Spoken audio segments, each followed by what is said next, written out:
In today's workplace series, we're talking about productivity. Now, when you're seeking to make a change, shift something, change something, restructure, improve something in some way, often one of the objectives is to increase productivity. So productivity is seen as a good thing. It's something that organizations, governments, leaders, teams, individuals often strive to attain. And yet there are many actions that people can undertake that inadvertently actually make productivity worse. Now, I'm going to share a story, and this short story is shared with permission. It's a senior leader that I was once working with, and they were really well known for that sort of laser-like focus on productivity, and they took great pride in their ability to streamline, simplify processes, maximize efficiency. However, there was a catch, because as the team continued to deliver on their productivity targets, the leaders started to lose sight of the bigger picture. They became so engrossed, so focused on hitting numerical targets and hitting the targets that their focus started to narrow. And the team, they started to feel disengaged, disconnected. Initially, those productivity goals were still met, but as morale started to drop, so did the quality of the work that was delivered. In time, productivity slagged. It was at that time that the leader came to me for support. And eventually, the leader recognized that that singular focus on productivity had come at the cost of the team's well-being and their engagement, as well as output, quality, and therefore impact on the numbers. So what ended up happening was that that singular focus on productivity became a productivity killer. But that's not the only example. So I'm going to share 5 key things that can kill a team's productivity. Firstly, exhibiting poor leadership. Whether it's that micromanaging boss, a leader who communicates poorly, a leader who creates uncertainty and a lack of clarity, they're all elements that feed into a toxic culture. A leader who micromanages their employees quickly damages productivity.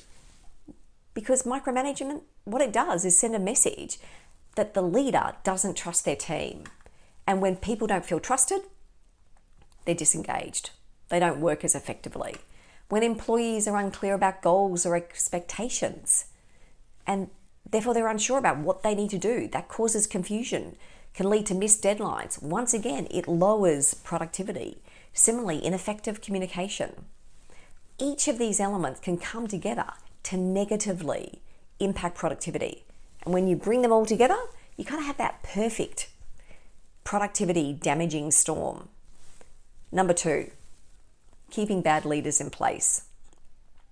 The US-based National Bureau of Economic Research has done research into the productivity impact from bosses. And their study, and goes back to 2012, found that replacing a boss in the lower top percent of boss quality with one in the upper top percent of boss quality increased a team's total output. How much by? The output increased by more than you would get if you added one additional team member to a 9-person team. So if you want to increase your team's productivity, you really do need to look at the quality of the leaders that are in your teams. Issue number 3, ignoring the downsides from restructuring. Companies, organizations often restructure to cut costs, improve efficiency, and ultimately uplift profitability. However, research shows that there are also short-term costs, and some of those longer-term benefits, they just don't materialize. Harvard Business School researchers Sandra Sucha, who's a professor of management, and Marilyn Morgan-Wessner, the research associate, share a series of findings.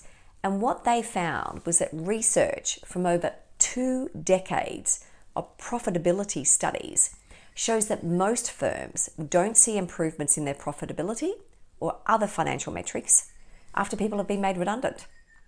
Secondly, their research found that downsizing doesn't, in general, offer immediate financial improvements, and that the company actually underperforms in the first 2 years after the restructure when you compare it to firms that didn't downsize. We also know that when people have gone through a restructure and they're left behind, they often have survivor guilt because their mates, their colleagues, their friends from work have gone and they're left behind. And that survivor guilt results in a decline in key performance indicators, including job satisfaction, organisational commitment, and performance. Now, these results aren't surprising. Restructuring disrupts workflow and processes, can lead to confusion and inefficiency. Now, that's not to say that you don't never restructure, but you need to be really clear about why you're doing it. And also make sure you're not letting key talent walk out the door whilst you're going through that process. And recognizing that when you're restructuring, it's not just the impact as you're going through the process, there are impacts after. Number 4, instituting online surveillance. Now, a number of organisations implemented forms of employee monitoring during their pandemic, and this increased during the prevalence of working from home. These surveillance and programs can do things like capture the amount of time that employees is spending on particular websites, at their keyboard, the number of daily keystrokes, capture screenshots. Now, what this approach doesn't do is it doesn't measure output, and it takes a very transactional person to a person's role. Not surprisingly, therefore, monitoring employees negatively impacts productivity.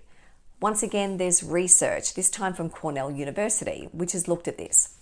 And there was an article a couple of years ago in The Guardian which talks about the negative impacts that monitoring employees has. And in that Guardian article, the researcher advised that if you want creative and out-of-the-box thinking, it's less likely to happen when employees are monitored.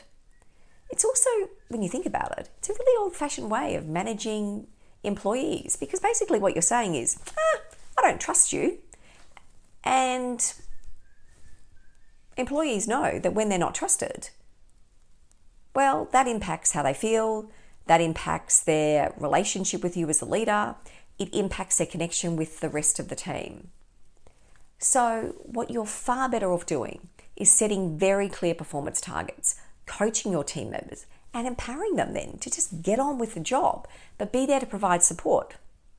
That doesn't mean that you don't hold them accountable for their work. You do, but you do it in a way that is transparent, open. Issue number 5, only focusing on the stars. Teams are more important than ever, and research shows that teams produce more work than individuals. And yet, many organisations, particularly with their talent programs, that reward and recognition schemes, they focus on finding and rewarding those stars. The stars get the exciting opportunities. They get the bulk of the organisation's learning and development. But the challenge is that can impact how the team connects and engages with each other. I remember listening to a fabulous conversation with Wharton University Professor Adam Grant and author Malcolm Gladwell a few years ago, and they were dissecting that issue of star players and teams, and they argued, and I agree, that the future of work is more about the team and less about the stars.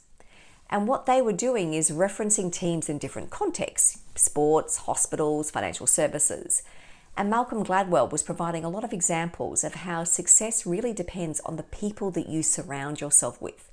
And that means that when you want to think about how you uplift productivity, you need to focus on how the team connects and works with each other, rather than just focusing on those top players.